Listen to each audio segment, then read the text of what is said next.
Hello, everyone. Thanks for joining us for this discussion on the future of gaming. I'm Darren Smith, and I'm your moderator for this discussion. For a little background on me, I've spent most of my career in the video game industry, including 20 years at Nintendo, where I ended up as a director at Nintendo of America. While I was there, I worked on the development of games and game platforms from the Nintendo 64 through the Wii and the 3DS, along with all the game services on all the platforms, and a lot of other things. Happy to talk about it with you sometime. In 2018, I joined a B2B blockchain licensing company named Epik as the VP of product, with a mission to bring non-fungible tokens, or NFTs, to life into games. On our panel today, we have representatives from a cross-section of the gaming industry. So let's take a moment to let each of our panelists introduce themselves. Let's start off with Kendra.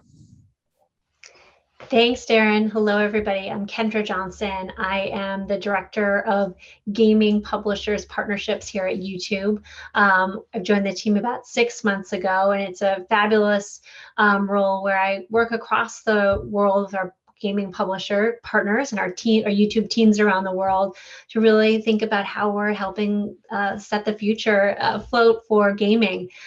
Prior to joining YouTube, I worked at Twitch, where I ran our top talent team, our business team focused on the top creators, as well as I led our Southeast Asia partnerships and content team, which was really exciting.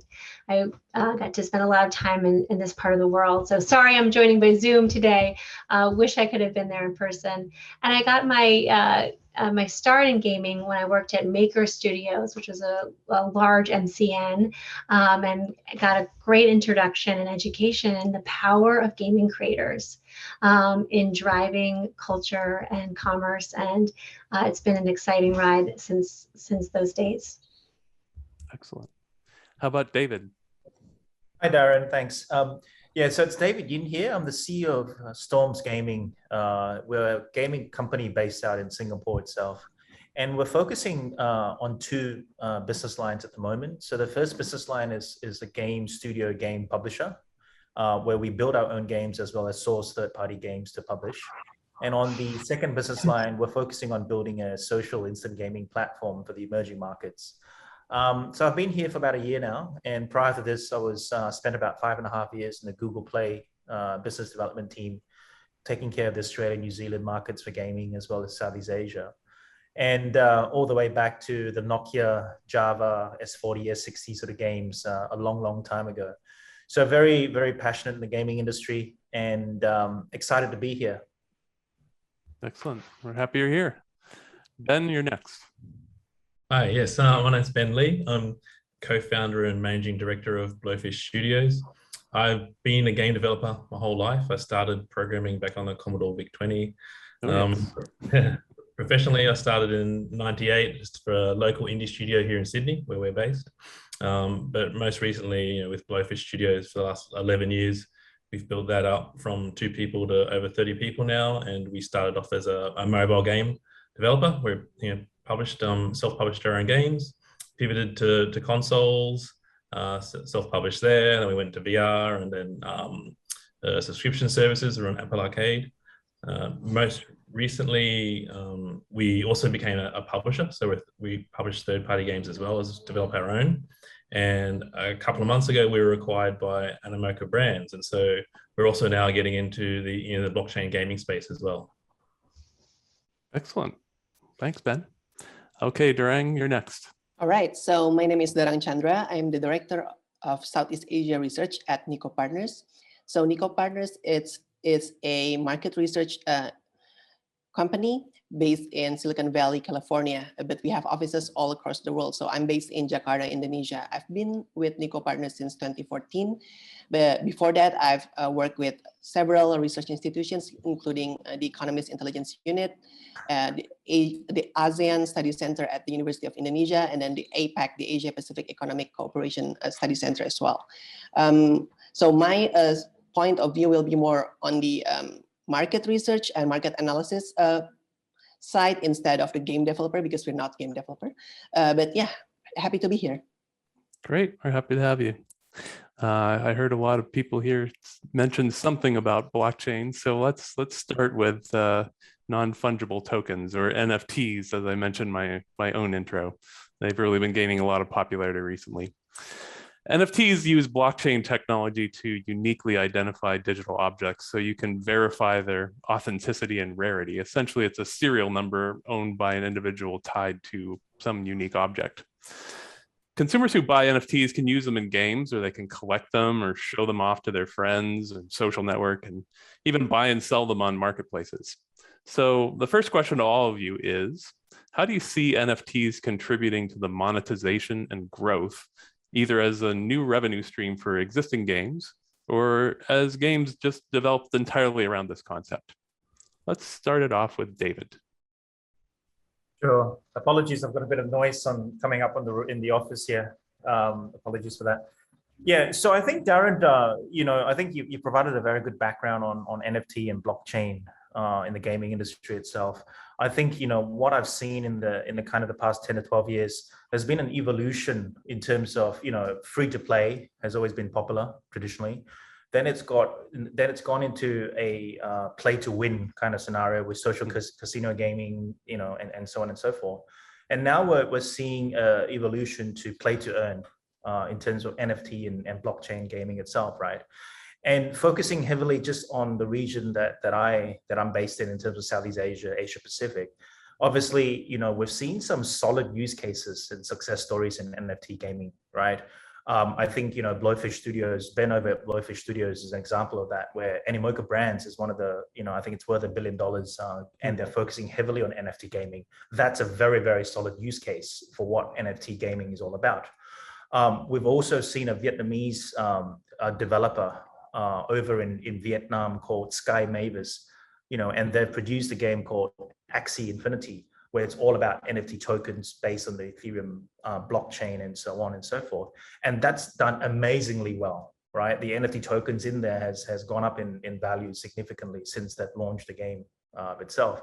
So, I think gone are the days where it's been pure speculation and, kind of guessing. It's now reality itself. And as you mentioned as well, Darren, I mean, NFT and crypto has been around for a couple of years, but now I feel it's coming to fruition itself there. And I think for me personally, there's probably a couple of key factors why, I feel that NFT gaming will continue to grow in the future and will become pretty much mainstream for gaming. One key factor there is obviously this concept of decentralization, right? So, prior to NFT gaming, it's all about the developers owning the in-app purchases and the tokens and the coins and the characters and so on, right? NFT gaming with decentralization, the ownership of the assets will now be in the hands of the gamer, of the user itself, right? And not only will they have the ability to now own these assets, they will have the ability to trade these assets within the game or on marketplaces or, with their friends and family globally as well. So I think this concept of decentralization is a very, very powerful one, for me in terms of the future of NFT gaming itself. Second thing as well is this thing about fraud and theft, right? In the gaming space, sometimes there's a lot of fraud around in-app purchase and tokens and items and so on and so forth. But NFT and the blockchain will remove all that, right? The true ownership, it's traceable, exactly who owns those NFT tokens and so on will become predominant there, right? Just winding it back a bit to what Storms is doing right now in terms of NFT, right? So on the overall concept, we're playing a wait and see approach to NFT. We are conceptualizing and planning potentially using NFT tokens as prize money or gifts on our social instant gaming platform. So, gamers will enter a tournament. If they win that tournament, they will get an NFT token. Now, that NFT token will then potentially be tradable on OpenSea or some of the NFT marketplaces out there, right?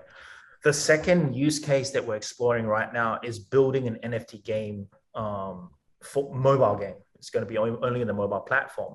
and we're trying to figure out exactly, what does that mean? How do we monetize? What are the resources? And so on and so forth. So I think, unlike Animoca and Blowfish, Storms itself is very early in the NFT space, but we do believe in it, and we do believe that the future of gaming NFT will play a big part in that. Yeah. Great to hear. Ben, how about you? How's the opinion from Blowfish side? Yeah, I mean, everything that David said there is, it's true, and that's where we're heading. And I think what excited me and Blowfish about with the partnership with Animoca is we're trying to become we just announced Phantom Galaxies last night. It was our new project, and that's we're aiming to be the first AAA blockchain game out there. And what I've been immersing myself in the culture for a while now, and the one thing that I've seen is we're different in that we're a game developer and we're coming at this from a game space. And the one thing that I saw was that, as Blowfish, we avoided the free-to-play mobile space. We kind of pivoted from premium, went straight to console. And it was because around the monetization. We're not experts at that. We couldn't excel without capital. What I really like about the blockchain gaming space is that it's much more like Kickstarter or like Star Citizen, right? We're monetizing people before they get into the game. So what we can actually do is we're creating the best gaming experience for the game, because we don't have to worry now about monetization. Yes, we are selling items and we're monetizing that way with tokens and items, but people are really happy to do that because they own it, like David was saying. And so then now we can just build out a game, that is about the game. So to me, that's really powerful. And that's something that I don't think has been fully appreciated by the current, the industry at the moment. And for me, though, that's what my challenge is, to kind of educate people and get people in there. The other really cool thing, which I really love, is that, as again, Dave was saying, it's about that true digital ownership. So right now, like Phantom Galaxies is a big kind of space opera, shared world universe that we're building. What we are doing is we're speaking to other, really kind of popular projects in the NFT space. And we can actually do a collaboration where if a player who comes to Phantom Galaxies has a particular, project's NFT, we can actually give them representation in our game of that. It's because they own it. They can be, if they, say, we haven't signed anything yet, but there's some projects out there which the owners actually hold full IP ownership of their token. So we don't even have to do something. We just say, look, you join our game. If you own a CryptoPunk, your avatar is going to be a CryptoPunk. You know what I mean? So it's like it's very powerful in that the true digital ownership, I think, is really going to change the world, and that will plays into the metaverse thing as well, where I think the pandemic has really kind of also accelerated this. Everyone was stuck at home for quite a long time. People still needed to connect with people, and so that's, I think, just the communities that people are forming online and Discord and things like that around, and Telegram around NFTs is also pretty powerful. Wow, that's great to hear. Look forward to playing the game. Darang, how about your perspective? Well, yeah, I mean, in general, we in Niko Partners think that NFT games and blockchain gaming in general is a hot trend, and we are watching it closely. In fact, we are currently writing a free report that will be published in October. So stay tuned for that. Secondly, we've seen several pros and cons about this new style of gaming. Of course, there are some risks because it can be classified as real money trading. There are several government restrictions, or even the ministries of finances in the Philippines and Vietnam, as I think David mentioned about Axie Infinity. They want to tax players who play Axie Infinity because this is just something that's very new, and people from across the board are trying to get their way in this gaming scene. However, there are also benefits. For example, this will move gaming into another realm, similar to how esports opened an entire new pathways for gamers and devs, and the subsequent ecosystems were created for esports back in the last decade. I think this will happen at NFT gaming as well. in like the near future. But of course, we're trying to be optimistic, but cautiously optimistic, because there are still a lot of factors that might play into this. Well, at Epik, our company is entirely built around this future. As a B2B technology company, we provide the infrastructure that enables games to mint and sell and use those NFTs. But we're also a licensing agent, and we're connecting games to licensed content that can be produced as NFTs. So as you guys look for content, please contact us. We're happy to help you connect. We've actually been working with some AAA game companies and have had great success with clients like Gameloft and Avakin Life and some of the things we do on the NFT side. But it's great that every digital item sold could be an NFT, and there's lots of ways that this could contribute to monetization and growth. For one, we could think of NFTs as sort of standalone merchandise. Today, a game might produce physical swag like a T-shirt or a baseball cap, and now you can just add digital swag as NFTs. This is a new form of revenue for game publishers. Another thing is, when we've talked about NFTs are sold on marketplaces outside of the game, this can create broader awareness for the game. As people see these items appearing in the marketplace, see, wow, what is that? It's really rare and it's sold for $100. What's going on? Might drive awareness of the game and just discovery. Just people want to find out what it's about. Usually NFTs are very limited and exclusive, and I think this drives players to have this you gotta catch them all, to borrow a phrase from Pokemon, that feeling that I've got to get it all or get it before it's gone, and this creates greater engagement. So that's some of the things we're excited about for the future of NFTs, and it's like added value for players. It gives them a new way to express themselves, to tie their own identity through digital items that they can take outside of the game and share with the world. So we're very excited about it. Obviously, we built a whole company around it, so we're really bullish on its future as well. Yeah, I think your point about the marketplaces is really strong, because they're just another platform in themselves that people are sharing their stories, and so yeah, that's really strong. Right. All right, let's move on to the next topic. So over the last few years, we've seen a lot of products emerge that are called metaverses, from Roblox to Fortnite and to the Sandbox, to go back to Animoca. It's a pretty big buzzword for the industry today. What does a metaverse actually mean? Are these the future platforms of entertainment where developers or even users are building the games on top of these experiences, or are they social experiences built on top of games? Like, where do you see these going? Let's start with Ben. Cool. I think going back to one of the earliest experiences is probably Second Life, that kind of we say maybe we're doing the metaverses, but yeah, metaverse to me it's more the social construct first, right? It's about people wanting to connect, and so it is about the virtual representation of everybody, of the the global population, and because it's virtual, we can really people can play around with their surroundings, who they are, where they are. You can be friends with somebody that you would never have been friends with before, you look at it also, celebrities are also making, great use of the metaverse as well. So just recently, just like a couple of days ago, I think Sandbox announced, Snoop Dogg basically did a partnership and he's built his own kind of, this whole kind of system there, and they're going to have events and things, and, Fortnite's done the same, right? And so I think the metaverse is powerful in that, one, we cannot travel. Many people can't travel. I'm in Australia, I'm stuck here. So I think right now that's also why you're seeing a really large push for that as well. And that it's that crossover between the real universe and the virtual one. Excellent. How about David? What's your perspective on metaverses? Yeah, so I'm a big fan of Roblox, and my 7-year-old son, unfortunately, is also a very big fan of Roblox itself, right?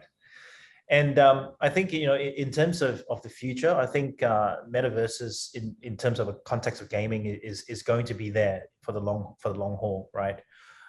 With Roblox itself, most of the gamers or audience there are 9 to 12-year-olds, right? And these kids or you can probably call them pre-teens, are going to become adults, and they're going to become, middle age and older age. And for them, their first experience with gaming is not going to be on traditionally just downloading games and playing games as a transaction, just going in there and playing, right? It's going to be exactly what Ben said. It's going to be a virtual world, and it's going to be the metaverse, right? It's going to be about playing games instantly within Roblox itself. It's going to be about connecting with friends as well as meeting people within Roblox itself, right? So I do think that the young generation, because they're so immersed in the metaverse with gaming, that will continue in the future, and more gaming concepts will be focused around the metaverse itself, right? However, there's also this issue with the metaverse in terms of the control, right? I mean, there is some feedback where children are meeting, some strangers on there that are not the best kind of people that you want to meet. That how do you control that? How do you monitor that, right? And I'm sure Darren and Darang will also have some views on that, and same with Kendra there. So that's something that to be watchful about, right? I also do think that, this concept about AI and ML and, so virtual reality, AR and VR, not AI, ML, sorry, AR and VR, so augmented reality and virtual reality. Now, I feel that those two technologies will have a part to play in the metaverse, right?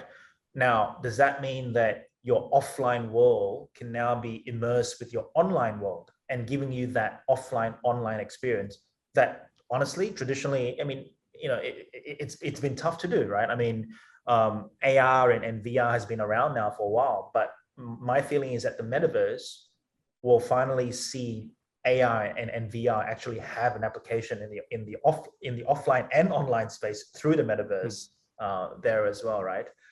And I think, Darren, that I do think that COVID, unfortunately, has played a massive part in the popularity of the metaverse, right? We can't go out. Children cannot go out. Right. We've been in lockdown for a very long time, and in some countries they've been locked down for months, right? So what do these children do, or what do adults do, right? They then experience this metaverse, and for them, the metaverse is an outlet for them in this raging COVID world that is happening, right? So I do, believe in the metaverse, and we're also seeing some use cases on celebrities now, promoting themselves on the metaverse, whether it's Ariana Grande on Fortnite, or whether it's some handbag brands on Roblox as well. So it's really exciting, Darren. Yeah. Excellent. Yes, we agree. Kendra, how about you? What's your take on metaverses? Yeah, no, I think, I mean, it is certainly the word, I think, of 2021, which is, I don't think we can have a panel on gaming that doesn't cover this. And as we all sort of try to look in our ball, predict, trying to predict the future and what the metaverse will come to be, I think building a little bit on what David was saying about this generation of children, and users, they are absolutely, this is their normal. So I think for all of us who've been in the industry for a while, seeing things sort of finally break through, where you can imagine your virtual world and your everyday persona kind of melding in this really interesting way that lives beyond your gaming session. This is kind of normal, right, for this current generation and this new, the kids who will be coming in. And so I think that's really exciting. And I definitely feel that, this past 2 years of really horrific time for our global community and our inability to see each other in person has really highlighted that need for community and that need for connection and need for interactivity. And what we see on YouTube, since our inception, is communities building around shared interests, whether and creators who are able to draw really interesting communities together around either their content, the game they're playing, their point of view and perspective on games. And so as we see that community building, really take off over the past couple of years, and the push for interactivity, really, it just really makes sense that, like, you know, we're headed into a world that's going to be beyond what we're all, you know, saying today is a metaverse. And I think that's the part that's really exciting, is that it's going to unleash the creativity of a generation who don't know what it's like to play a wired game in a certain location, right? The idea, like, my children grew up with playing games with all their friends, no matter the operating system or console or, you know, or hardware, and that's their normal, right? And I think so the metaverse, that the ability for everybody to come in and play and create experiences and content is really exciting. And, you know, we see it on YouTube already, and there's sort of like the nascent steps that Fortnite and Roblox, for example, are creating these concert moments, and it's a watching party on game as well as on YouTube to see, you know, I want to see what your experience, Darren, is on your channel, but I also may want to experience it myself. I want to come back again. What does that experience look like? And how does a whole community celebrate and experience it? Those are the elements I think are really exciting. And I think when I look at some of the games that have maintained popularity, like Minecraft, or grown over the past couple of years with Roblox and even Grand Theft Auto, creativity of the gameplay and the player is at the heart of that. Whether it's the video on YouTube or the actual your individual game session. And I think when you think about the power of that, and that amount of creative energy and output coming out through gaming, you can just imagine how exciting, like, where the metaverse will end up over the next couple of years is, I think, really going to be driven, I believe, by gaming. Because we're taking the first steps in games and in technology and in new, you know, everything being built on the blockchain. That's really revolutionizing how we're thinking about games. And the great place for YouTube is how we can help aggregate community, aggregate those experiences. And we're really looking to, you know, we're pushing the envelope around interactivity and making that shared viewing experience really compelling, and that connective tissue between the creator and the audience just really dynamic. And so I'm excited to see where this takes us. That's exciting for us too. I mean, I love the shared viewing experience myself. For us, for Epik, we strongly believe in the future of the metaverse. We are there powering the technology to let metaverses have NFTs, but we're also helping them bring real world items into those virtual worlds to make it feel like the real world through our licensing agreements. We're actually going to soon release this product called the Epikverse, which is going to connect metaverses together, allowing users to move between the platforms and virtual worlds. Really, it's like a virtual universe that has all of the features of the real world and more. And Kendra, you mentioned concerts in Fortnite. So, like, imagine the next time Travis Scott does a concert in Fortnite, he not only appears in Fortnite, but he's also in Roblox and Minecraft and Animal Crossing and every other metaverse at the same time. That's the future that we're envisioning with our Epikverse. That's really cool. So let's move on to the next topic. The audience of gamers watching other people play games versus playing those games themselves is continuing to grow through either watching esports or streamers on Twitch or YouTube.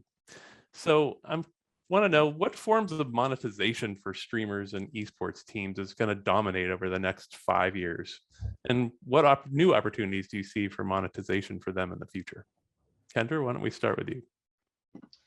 Sure. Yeah, I think it's such a amazing statistics for me, yet as to how large the audience is for gaming content, yet it still surprises people, even within the gaming space, I think at times, as how compelling and important viewing the game-related content is. And we just had some staggering statistics in 2020 at YouTube, and we don't show any like signs of slowing down when we look at our business. So we had 100 billion hours watched of gaming content, which is really exciting. But just to get back to your question, is we also had 40 million gaming channels creating gaming content, whether live, on demand, or short form content on YouTube. And that, again, that speaks to the power and the vibrancy of this ecosystem, and that are a really important form of entertainment and community is around watching gameplay and gaming related content. So I think for us at YouTube, it's just really like reaffirming to see how much our audience is leaning into this content, how we're able to grow across formats. And then with that, it's really important at YouTube to help creators make it, and help creators find avenues to build their businesses through the content that they're creating. And so we've announced and brought some interesting fan funding tools to our site recently. The ability to and I think the other thing that I love about these fan funding and revenue generating tools is they're also community building. So there's like super chat and super stickers. These ability for an audience to connect not just with the creator and not just support the creator, but also have their input and their thoughts highlighted for the broader community that's watching that creator. So we're really trying to innovate in the creator revenue space. Of course, there's ads, and as we look at both esports and individual creators, I think as you're a big esports brand or an emerging esports brand, figuring out the balance between sponsorships, ad revenue, audience and community funding for your content and your programs is going to be really important. And that's important for us as well. And I think as we see this space really innovating,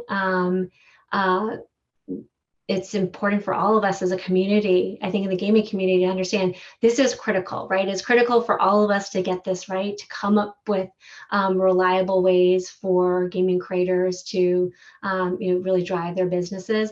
But so beyond the distribution platform, who are the brands coming in to sponsor creators, to sponsor esports teams? When we look at 100 Thieves had an event with Gucci recently. Gucci was also in Roblox. So there's some really interesting brands.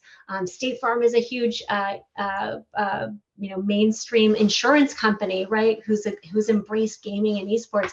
So I think as we see more of those companies and dollars coming into the space, really goes to support the content creators, and that I think that's on all of us in the gaming industry, is to recognize the impact content creators have in sustaining the gaming ecosystem, and how do we ensure that we're helping to improve the monetization opportunities for creators as well. So yeah, I'm excited to see where we go, right? Like the work that you're doing, Darren, how does that, the NFT space work for creators? How are they able to embrace that? And so many of them are creating those moments and culture, right? So how do we think about that as a component of their revenue? Yeah, we're definitely looking at that. At Epik, our esports teams and influencer clients, like you said, are solely monetizing through sponsorships and endorsements right now. But I think the thing that's emerging as an opportunity for them is really licensing their likeness into digital merchandise, just like players in NBA and NFL and Premier League do. So even like Ninja, the most popular streamer, licenses likeness for Raid Shadow Legends, and I think he was the first influencer to appear in Fortnite. So it's exciting. We think we'll see a lot of opportunities like that in the future. We're already more than 30 minutes in here, so I want to move on to our big picture question for everybody. So last question here for everyone. Where do you see the industry going, looking like 5 years from now, from a consumer and technology perspective? We'll start with Darang. Right. So, well, from the consumer and market perspective, in general, we've seen the trend of like esports, especially in Asia, is becoming very much the cornerstone of the gaming ecosystem. In terms of like the viewer itself for like live streaming in esports, in Asia we have like more than we calculated more than 618 million viewers that consume esports content at least once a month in Asia, 400 million of them in China alone. And the ecosystem is very big. We have like many players. Of course, YouTube is one of the biggest ones, but we also have like in China, we have Douyu, Huya, and Bilibili, which we in Niko Partners track in our China game streaming tracker. And then in Southeast Asia, we have like several players such as like Nimo TV, Bigo Live, Booyah, Garena Live. In Korea, we have Africa TV and Neighbor TV. In Japan, we have Niko and OpenRec. So we have plenty of new players and old players in the esports content ecosystem. And it's something that will grow even more, especially with the effects of COVID, making people consume more esports contents and making esports more mainstream in general in the public mind. So that's one of the major trends that we're seeing that will happen continuously in the next few years from Niko Partners. And then we also seen like the rise of non-endemic sponsors and companies coming into the gaming sector. So as Kendra already mentioned about luxury brands such as Gucci, we've also seen like other brands like Tesla or even like makeup brands like MAC. They started to get into like the gaming industry, and they help in like propagating this sector. So I think that's something interesting to note. Yes, very exciting. David, how about you? Next 5 years. Yeah, sure, Darren. It's always fun grazing into the future, isn't it? Definitely. Yeah, so I think for us, besides what we've discussed in terms of the opportunities with NFT and the Metaverse, obviously those two things I believe is going to be the future of gaming. I think that for us, it's about what does gaming mean for the emerging markets? Yeah. So, and for that, I do strongly believe that instant gaming for the emerging markets is going to make a lot of sense in the future. And when I say instant gaming, obviously cloud gaming with Microsoft and Google, those guys are very focused on the developed markets with high bandwidth and, infrastructure in place and servers and all that. But in the emerging markets itself, I do believe that instant gaming will be very, very powerful in the emerging markets. And more importantly, unlike the past where it's all about HTML5 games, just playing the games on a browser, it's going to be much more than that, right? So for us over at Storms, we're focusing on building a social instant gaming platform that is very focused on mini esport tournaments. So the users that have never played games before, they can just play games for free. But the users that want to enter mini esport tournaments on our platform can do so in that way. Now, whether the currency is going to be virtual currencies, potentially crypto, potentially on the blockchain, and then the prizes could be the prizes could be sponsored branded prizes from merchants or advertisers, or they could be NFT tokens as well, right? So we do strongly believe that instant gaming in emerging markets is going to be the future for us. And also on top of that, we also do see now that there's a strong emergence of super apps in emerging markets going down the gaming path, right? Now, for the very large super apps, the gaming strategy for them, it's not about user acquisition, it's about retention and engaging the existing very large user base and using gaming as a form of that engagement and retention itself. Then you have the smaller, the smaller financial wallets or the fintech wallets or the e-commerce apps that are growing, still small but growing, and they're using gaming as an acquisition funnel, as an acquisition tool to bring other gamers on board their platform to then enable mini esport tournaments there and offering, branded advertiser prizes or potentially in the future NFT tokens as well. So we are very bullish on the emerging markets and instant gaming for the emerging markets for the future of gaming. Yeah. Excellent. Kendra, how about you?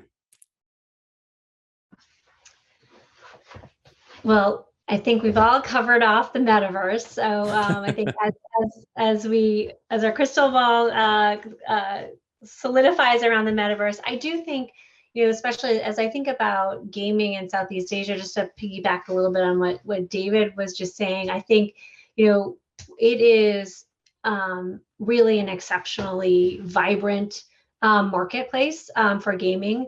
And what is, extraordinary to see is the embrace across genres of games. And so I think that as I look at it, from where I sit, we can see sort of audience engagement, as a proxy for gameplay, right?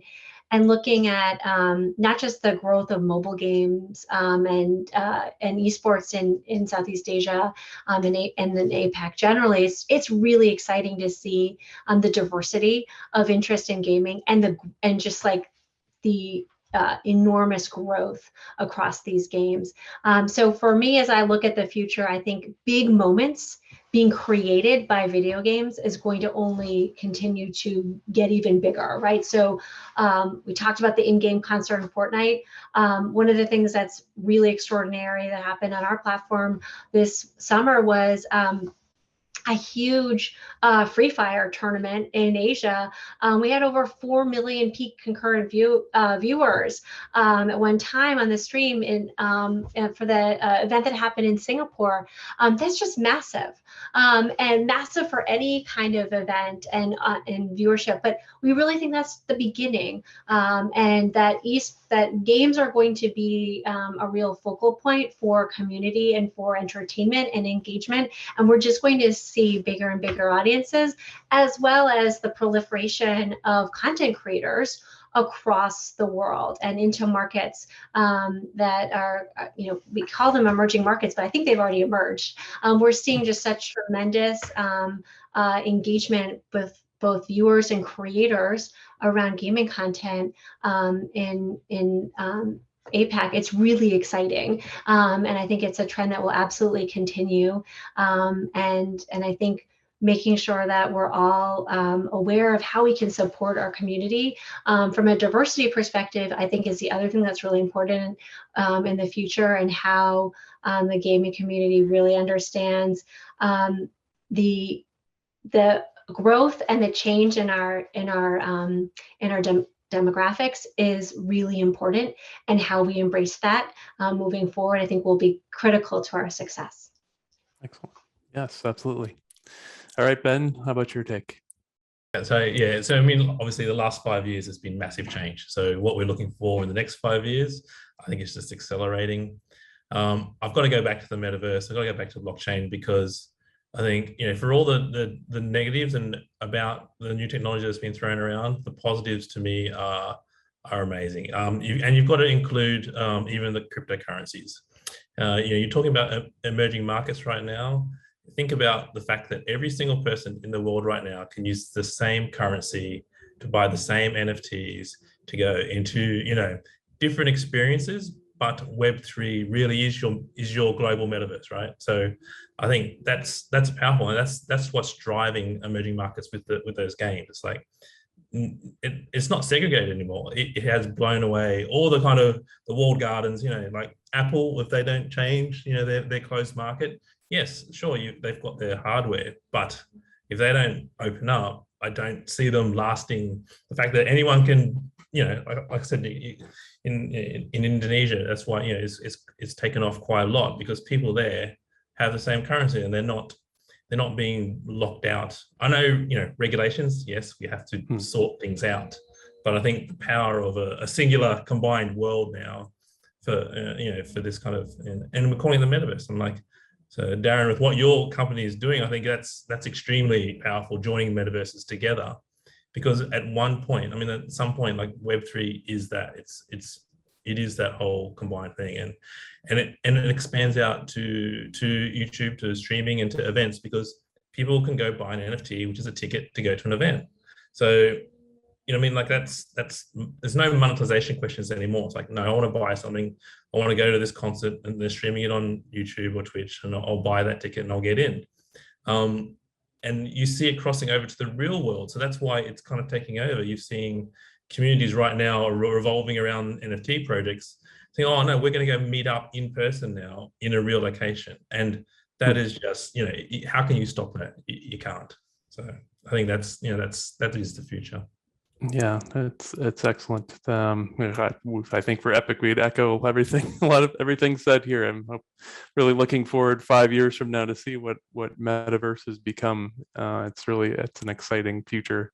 I think we also envision everything of value as an NFT, and we drive that. Could continue to talk about that, but I think consumers are just going to expect this as they come to experience what we know as like to truly own a digital item. So NFTs everywhere. Just from our company perspective, maybe 5 years, we'll be there as the technology provider, connecting the infrastructure for games and connecting those metaverses together.